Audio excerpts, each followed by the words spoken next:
habari za huko? Salama, pole kwa safari. Asanteni.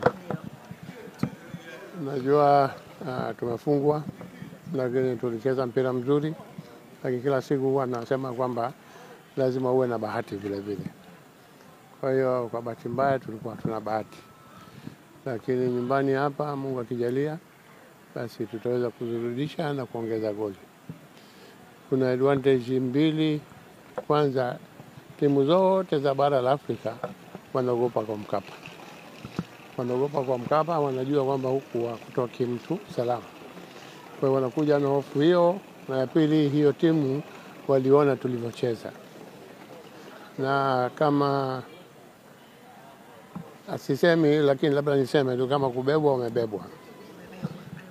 Kwa hiyo wanakuja na hofu mbili, moja Mkapa, moja hapa. Lakini nataka niwaambie kwa Mkapa hakuna utofauti. Tofauti tu uwanja Mkapa ni kubwa kidogo kwa 10-15 kuliko ule uwanja wao. Kwa hapa kutanuka inakuwa ni vizuri zaidi kuliko kule, maana ni uwanja mfinyu kidogo. Kwa hiyo kwa Mkapa kinachofanya timu ishinde ni wapenzi.